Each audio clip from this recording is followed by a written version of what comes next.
అను, నువ్వు వెలిగిస్తుండు, నేను ఇప్పుడే వస్తాను. సరే అత్త.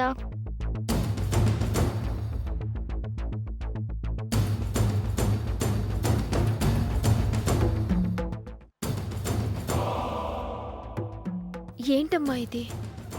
చిన్నపిల్ల బాధపడిందంటే ఓకే, నువ్వు కూడా ఇలా?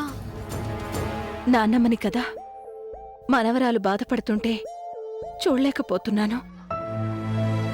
అమ్మా, ఎందుకమ్మా అను మీద ఎంత అభిమానం పెంచుకుంటున్నావు? ఏ నీకు లేదా? ఉందమ్మా, కానీ ఇలా అనుబంధం పెంచుకుంటే ఎలా? మనమంటే దేవ్కి పడదు. నువ్వేమో అను ఏదో నీ సొంత కొడుక్కి కూతురైనట్టు సొంత మనవరాల్లా ఫీల్ అవుతున్నావు. అవునమ్మా, తను దేవ్ కూతురైనా నాకు మనవరాలే. ఏంటో తెలీదు సింధు, రోజు రోజుకి నాకు అను మీద అనురాగం పెరిగిపోతుంది. ఇది ఏ జన్మ సంబంధమో, ఏ దేవుడు కలిపిన అనుబంధమో నాకు అర్థం కావట్లేదు. కానీ మనం ఎంత ప్రేమని పెంచుకున్నా రేపటి రోజున అనుని దేవ్ మీనాక్షిలకి అప్పచెప్పేయాలి కదమ్మా. తప్పదు సింధు, అప్పగించేయాలి. నా మనవరాల్ని ఆ దేవుకి అప్పగించేయాలి. తప్పదు. కాదని మన దగ్గరే ఉంచుకుందామంటే మనం చాలా తప్పు చేసిన వాళ్ళమవుతాం. పైగా అనుకి కాళ్ళు కూడా వచ్చేసాయి కదా. ఇంకిక్కడి నుంచి వెళ్ళగానే అనుని వాళ్ళమ్మ నాన్నకి అప్పచెప్పేస్తాను.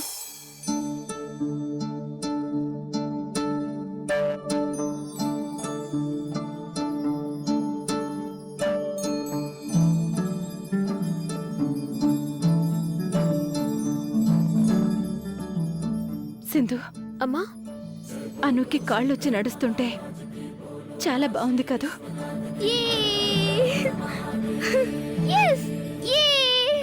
వెళ్ళగానే ఆ కాళ్ళకి మంచి పట్టీలు కొనాలి.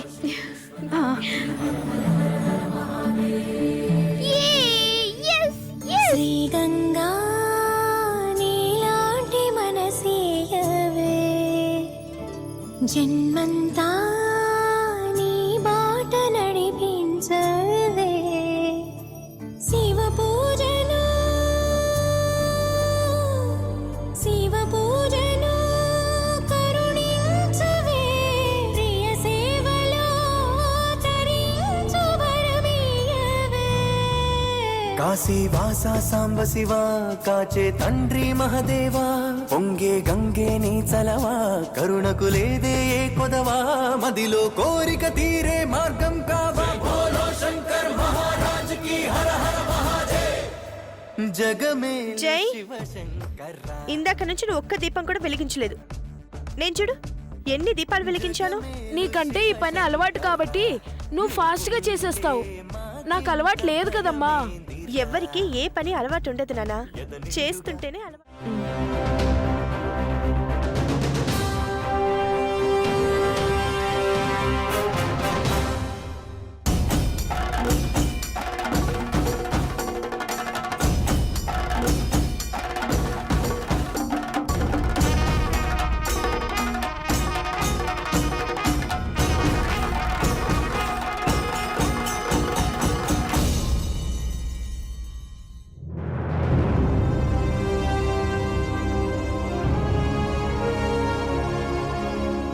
జై శ్రీరామ్. ఇలాంటి ముఖ్యమైన పని ఉన్నప్పుడే స్వామి రారు. అసలు అమ్మకి ఏమైంది? ఎందుకు ఇలా మాట్లాడుతుంది? సీనియర్ని నాన్న నాన్న అని ఇంటికి రమ్మని ఎందుకు పిలుస్తుంది? మొన్నటి వరకు ఆయన్ని కలవద్దు, మాట్లాడొద్దు అని చెప్పేది. అమ్మలో ఎందుకింత మార్పు? అమ్మ నన్ను కొట్టినా సరే నేను ఆ సీనియర్ ఇంటికి వెళ్ళను.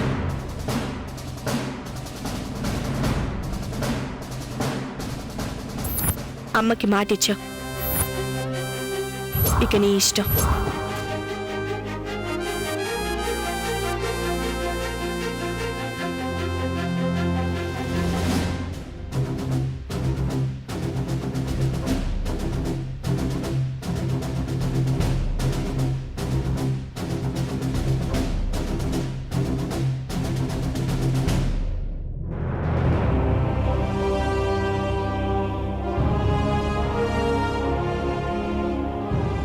జై ఎంతసేపు అయింది వచ్చి?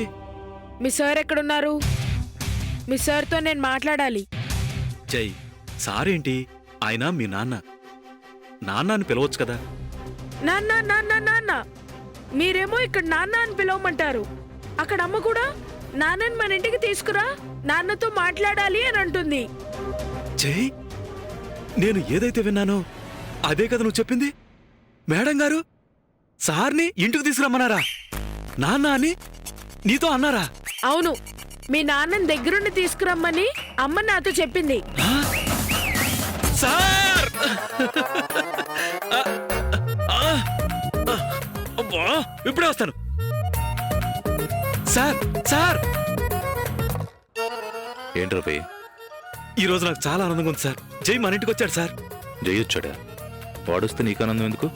అబ్బా అది కాదు సార్, మంచి శుభార్త చెప్పాడు సార్. అను గురించి ఏమైనా చెప్పాడా? అది కాదు సార్, నేను చెప్పడం కాదు, జై నోటితో చెప్పిస్తేనే బాగుంటుంది. రండి అబ్బా రండి సార్, రండి రండి రండి సార్ రండి. ఇదిగో మీ నాన్నగారు వచ్చేస్తున్నారు. ఆ, జై ఇందాక నాతో చెప్పావు కదా, అదే విషయం మీ నాన్నగారితో చెప్పు. మిమ్మల్ని మా అమ్మ మా ఇంటికి రమ్మని పిలిచింది.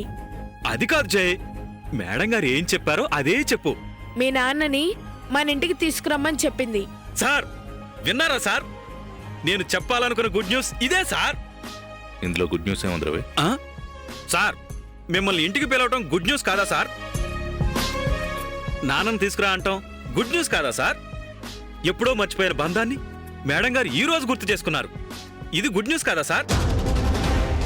నన్ను రమ్మని పిలిచిందా? ఎందుకు? నాకు తెలీదు, మీతో ఏదో ముఖ్యమైన విషయం మాట్లాడాలంట, రమ్మని చెప్పింది. చూడు జై, నేను నా కూతురుకు సంబంధించి ఓ ఇంపార్టెంట్ విషయం మీద ఉన్నాను. రావడం కుదరదు. మీరు నాతో రావాల్సిందే. మీరు రాకపోతే అమ్మ ఊరుకునేలా లేదు. మీతో ప్రత్యేకంగా మాట్లాడాలి అని అనుకుంటోంది. అంత ఇంపార్టెంట్ విషయం అయితే ఫోన్ చేసి మాట్లాడొచ్చు కదా. ఫోన్లో చెప్పే విషయం అయితే మీకే డైరెక్ట్గా ఫోన్ చేసేది. అయినా మీతో మాట్లాడొద్దు, మిమ్మల్ని కలవద్దు అని ఎప్పుడూ చెప్పే మా అమ్మ ఈరోజు ప్రేమగా నాన్నని మన ఇంటికి తీసుకురా అని చెప్పింది. అమ్మ ఎందుకలా మాట్లాడిందో నాకు కూడా అర్థం కావడం లేదు. సార్ ఒకవేళ మేడం గారు మీతో కలిసి ఉండాలనుకుంటున్నారేమో. దానికి ఒప్పుకోను. ఒకవేళ మా అమ్మ మీతో కలిసి ఉండాలనుకుంటున్నా, నేను మాత్రం దానికి ఒప్పుకోను. మీరెప్పటికీ మా నాన్న కాలేరు.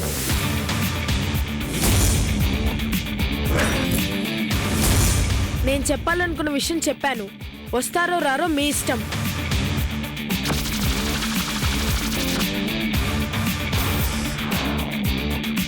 సార్ చెయ్యి మాటలో కోపం కనిపిస్తున్నా మేడం గారి మాటల్లో ప్రేమ కనిపిస్తుంది. మేడం గారు మీతో మాట్లాడాలి, మిమ్మల్ని కలవాలనుకుంటున్నారంటే మీ మీద కోపం తగ్గి మీకు దగ్గరవ్వాలనుకుంటున్నారేమో సార్. నేను నమ్మలేకపోతున్నాను రవి. మీనాక్షి నన్ను కలవడం ఏంటి? తనకి నా మీద ఎప్పటికీ కోపం తగ్గదాం. సార్ మీ నిస్వార్థమైన ప్రేమ చూస్తే ఎవరైనా మారాల్సిందే సార్. నాకు తెలిసి ఇదే మంచి అవకాశం. వెంటనే వెళ్దాం సార్.